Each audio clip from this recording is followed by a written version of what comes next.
e kryengritësve. Dhe kjo është e qartë. Të hekur dhe të shpejt. Po pra, kryengritësit dënohen sipas metodave të despotëve dhe të atyre që kanë drejtuar në lashësi. Edhe normalisht sot është një veprim politik sesa juridik. Ato dy urdhrat janë urdhra që normalisht janë cënueshëm gjykat. Fakti është që është administratos nënpunëse dhe ka një mbrojtje akoma më të madhe zoti Dokushi, ndërsa zonja Goxha ka qenë shef e kabineti, që ndryshon pak në mos gaboj se nuk është marrëdhënie puna, thjesht ajo trajtohet me kodin e punës. Po pra, u zgjodh nën kryetar apo jo? Kishte bërë emërim për zgjedhjen si nën kryetar? Ishte bërë emërimi si nën kryetare. Po, dhe ajo do qoftë 2 ditë po ishte. Po pra, okay. Dhe ajo do vazhdoi do trajtohet si nën kryetare.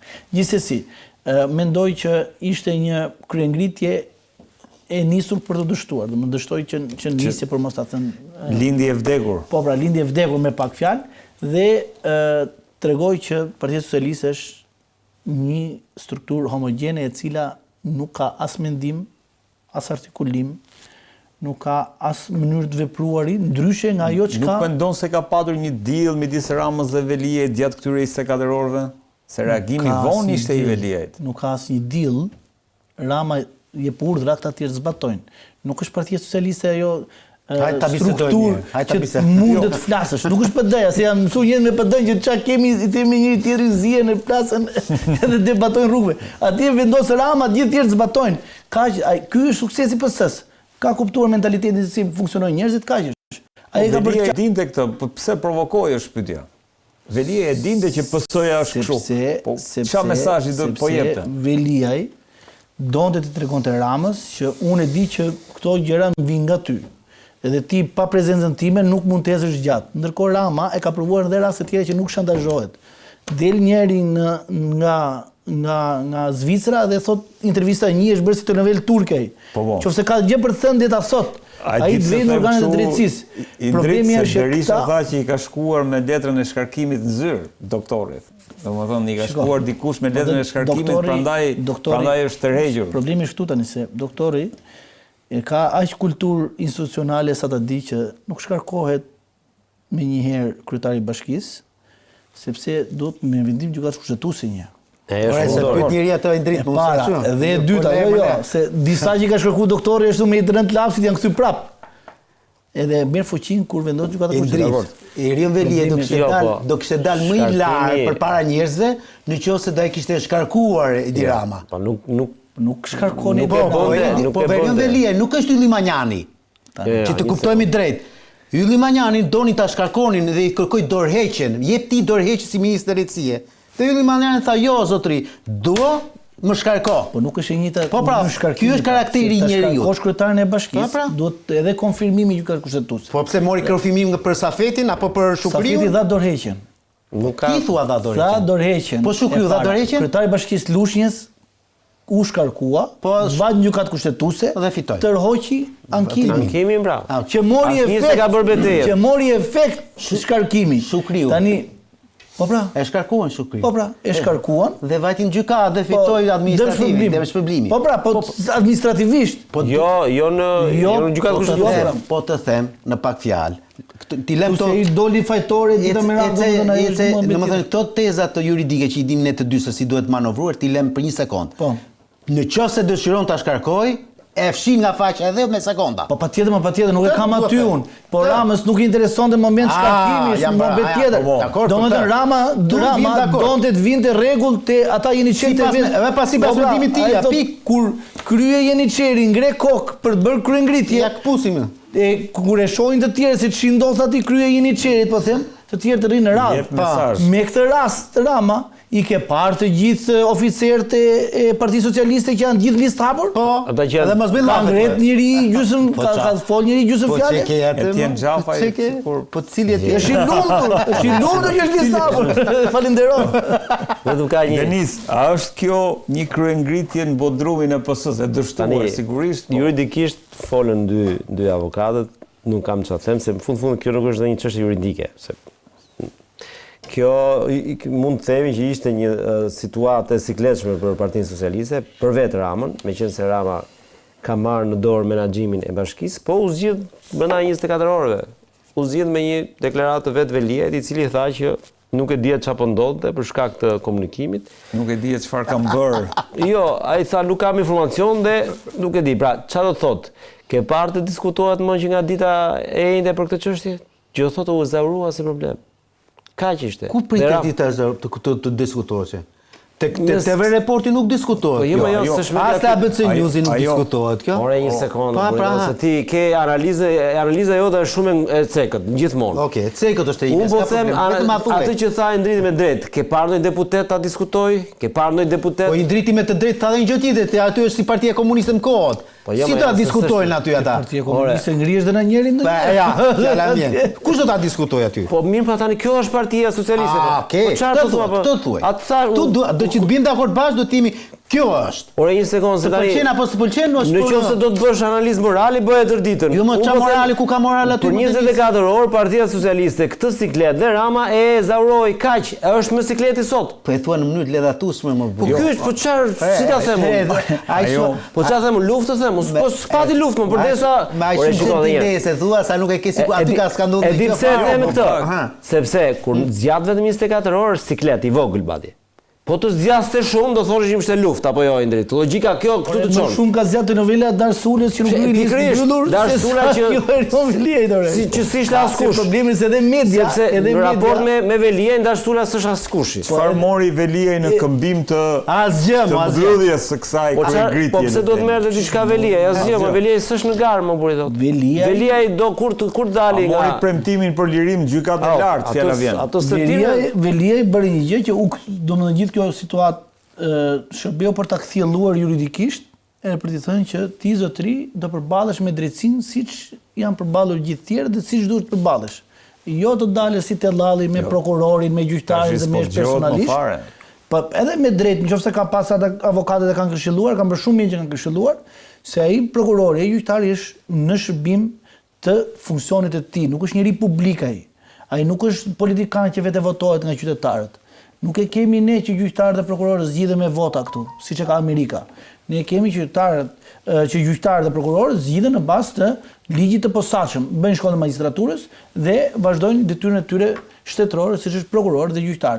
Dhe ata nuk kanë dalë për të marrë për të përgjuar, nuk kanë dalë për të parë ti se si ka plotësuar kriteret e vettingut, se ka kaluar vettingun ai, e di vettingu se është arsimuar, është në kushtet e ushtrimit të tyre apo jo, ka hetim, është bërë hetim pasuror secilit prej tyre, edhe këta janë njerëz të vetuar, të cilët janë në shërbim publik dhe nuk ka asnjëri të drejtë të merret personalisht me ta. Në moment që ata lënë detyrën e tyre, edhe i drejtojnë qytetarëve shqiptar për të votuar dhe për të marrë mandat, atëherë të gjithë mediat dhe të gjithë gazetarët kanë detyrën, kanë dhe të drejtën që të merren në analizë një për një me këta për çështjet familjare, për çështjet ekonomike, gjitha me radhë. Kur i votuar po thua. Vetëm kur del edhe kërkosh vota.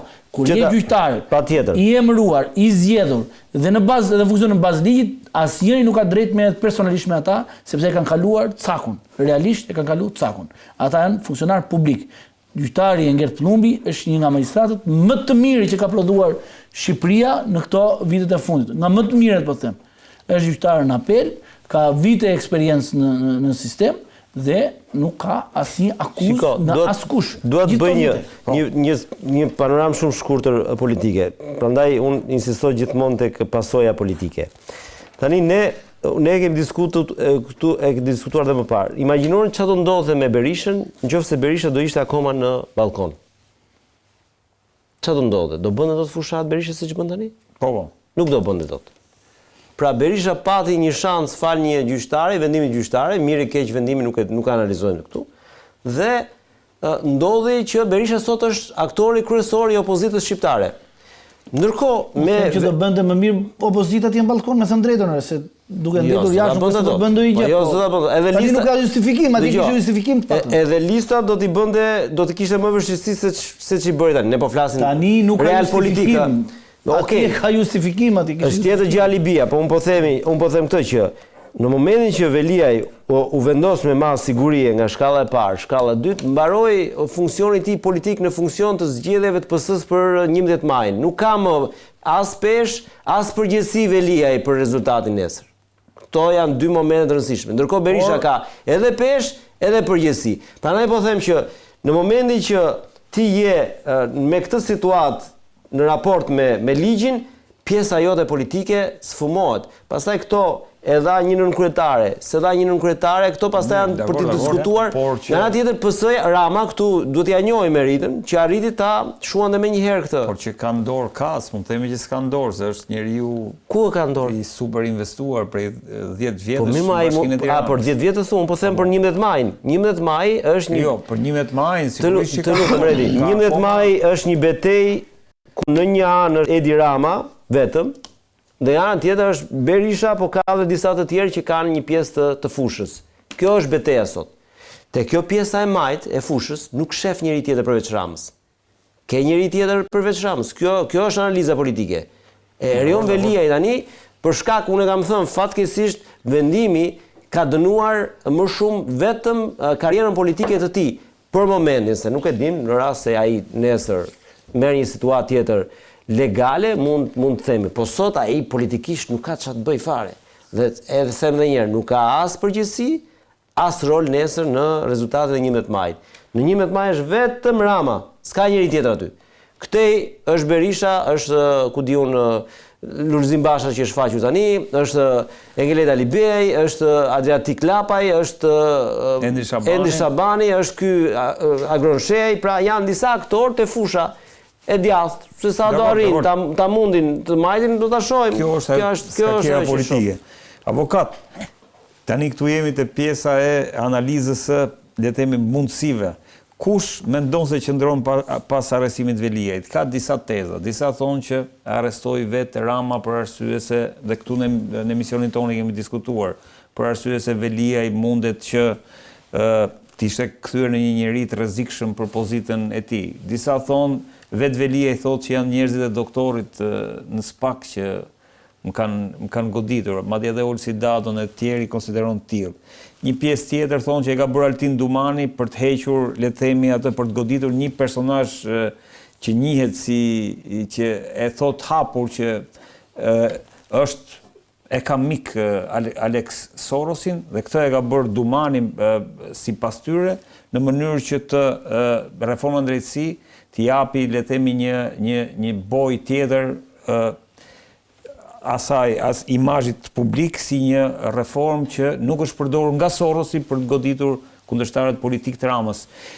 Ajo që në optikën tënde, si e shikon deri tani me dhëna, nuk është se do i vëm vulën kësaj pune, por nisur nga... Tu pastaj do bëjmë pak spekulim edhe analizë. Nisur nga dhënat, për indicje nuk jemi të provat. E para njëherë, sipas mendimin tim, Veliaj nuk është në burg sot, në masë sigurimi, për shkak totalisht të opozitës. Sigurisht opozita ka bërë 1001 akuza, ka çuar dosje në SPAK, ka bërë një lloj presioni pozitivizëm ndaj SPAK-ut me qëllim që ky institucion të hetonte kryebashkiakun e Tiranës, por unë nuk besoj domethënë që historia ka ardhur për shkak të këtij lloj presioni, sepse po të ishte kështu, Veliaj duhet të ishte marrë më së pari në akuzë për incineratorët, për teatrin, dosje të cilat kanë qenë që të fillimit fare. Dakor, po Ahmeta i thotë që ka pas njerëz të Ballukut paguar për të protestat e opozitës. Tamani nga një.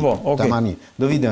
Pra, që t'je vësh, le të themi, lëvdatat apo medaljen opozitës, më duket e tepruar. Sigurisht thashë një herë, opozita ka bërë pjesën e vet. Ka çuar dosjen SPAK me qëllim që të rendojë, le të themi, pozitën e kryebashkiakut. E dyta, unë mendoj domethënë që edhe Edi Rama në vetvete nuk është se ka dashur domethënë që Erion Veliajin ta kishte një kundërshtar të afërt të tij për karrigën e kryetarit të Partisë Socialiste. Të gjithë e dimë që prej vitesh flite që Erion Veliaj mund të ishte pasardhës i ardhshëm i njeriu i investuar. Dështoi ta bënte atë. Dhe jo, ai nuk dështoi para një viti. Ai përtej kësaj ai vazhdoi me të gjitha mënyra për ta bërë një gjë të tillë, madje duke i bërë madje duke i bërë kashillëk hera herës, po e quaj kështu, Ramës, edhe me takimet që ai bënte në Departamentin Amerikan të Shtetit apo me Nancy Pelosi. Nuk pati guxim për ta bërë. Për ta treguar ishte antagonisti Ramës, nuk pati guxim. Dakor, po më kundërshton. Dakor. Pra, Erion Veliaj me gjitha mënyrat e vete ka investuar fort, ka lobuar fort për imazhin e tij, duke pretenduar që shumë shpejt duhet të ishte ai kryetari i Partisë Socialiste. Ndoshta u prish skakjera në 2021-shin. Sepse u mendua që opozita do vinte 2021 në pushtet. Pra do ishte, le të themi, Lulzim Basha kryeministër dhe pastaj Erion Velia do kishte mundësinë për të bërë kryetar opozitë dhe masaj mbrapa të pretendonte për kryeministër, le të themi, rreth viteve 2030. Fakti që u prish ky rregull i binte që edhe sikur në të mirë, në atë skenari më të mirë të mundshëm, Erion Velia të pretendoi kryeministër kur ishte 65 vjeç. Sepse kështu presupozohet, po them në skenari më të mirë të mundshëm. Dhe Ramës kjo gjë nuk i ka interesuar, por nuk i ka interesuar edhe një diçka tjetër, që të futej realisht në burg Erion Velia pikërisht në këtë kohë. Sepse është kosto e madhe elektorale. Pra kushtot domethënë që e ka futur Rama me dorën e tij Erion Velia, për mendimin tim e ka gabim. Jo në këtë mënyrë, jo në këtë kohë. Mund ta fusë si mund ta bënte, mund ta kërkojë eliminimin, po jo në këtë kohë. Jo në këtë kohë. Po mund ta bënte si ndaj Vangjush Dakos apo ndaj Lefter Kokës apo ndaj le të themi Arben Ahmetet, pasi nuk kishte më kosto për Partinë Socialiste dhe për ata. Kjo këtu për mendimin tim bie. E treta që është shumë e rëndësishme, Velia është në burg edhe për shkak të gjeopolitikës. Po. Harrojeni, unë e besoj këtë le të themi idenë që po nëse në Amerikë do kishte fituar Kamala Harris, pra nuk do kishte fituar Trumpi, bota nuk do ishte kjo që do është sot. Dhe kur them bota, Shqipëria, më ka përshtypjen që Edi Rama dhe Erion Velia nuk do kishin nevojë fare të bënin fushat në Shqipëri. Po fare, nëse do ishte kështu. Dhe nga njëra anë, pavarësisht se unë do dalim te ajo teza, pavarësisht se unë besoj domethënë që më mirë që erdhi Trumpi në pushtet, pavarësisht faktit që unë disa vendime të Trumpit unë nuk i përtyp dot fare për mënyrën se si po qasen ndaj botës më së shumti, por gjithsesi është e keqja më e vogël për mendimin tim. Imagjinoni sikur kishte qenë Kamala Harris atje presidente sot Edi Rama do pretendonte do marrë 100 mandate apo do marrë 101 mandate. Atëherë mbetet Dumani. Dumani po, sepse Dumani ta kanë shpjeguar edhe një herë tjetër. Dumani ka kërkuar të paktën vitin e kaluar 2 herë në Komisionin e Ligjeve dhe në Parlament ndryshimin e ligjit për ligjit posaçëm për Spakun me qëllim që ata të kishin mundësi të kërkonin një mandat të dytë. Nuk ju dha kjo gjë. Atëherë shumë po analizoj dhe po them, po më ku nuk ma dhe këtë gjë. Pra sa unë kam fuqi dhe në 2028-ën po bëj punën time ashtu siç di unë ta bëj. Dhe kjo është një le të themi një Indrit, si e shikon domethënë kush ka përfituar më shumë nga arrestimi, se s'po them kush qëndron pas arrestimit. Se nuk e gjejmë, po nisur nga indicjet. Unë them që aleati më i madh i opozitës në këtë zgjedhje është Spaku. Ka ndihmuar në mënyrë duke bërë punën e tij, patjetër. Nuk është indikuar nga preferencat e tij për ndihmuar opozitën, por duke bërë punën e tij, duke adresuar të gjitha ato problematika që ka pas opozita në gjithë proceset zgjedhore, aleati më i madh i opozitës është Spaku. Ka dënuar ose më saktë është në hetim dhe ka marrë siguri për të gjithë elementet më të rëndësishëm politik për Partitë Socialiste. Domethënë elementet politik më të rëndësishëm do të filluar nga Ilir Beqa, i cili akuzohet për grup strukturor kriminal. Domethënë një nga akuzat më të rënda që ka Kodi Penal, akuzohet Ilir Beqa. Erion Veliaj, janë ministra Lefter Koka, Algi Bllako, kryetar bashkisë pafund, pafund njerëz në hetim. 5 drejtorët e bashkisë e gjitha me radhë. Edhe vazhdojnë hetime intensive për shumë elemente të tjerë, të cilët janë sot një pjesë e tyre dhe garojnë. Ndaj po të them që Spaku me punën e tij ka ndihmuar më së shumti opozitën në ato pretendime që opozita ka pas këtu e 5-6 vjet, sepse ka qenë një fluks i jashtëzakonshëm dhënësh informacioni ndaj Spakut me kallëzime penale të ndryshme.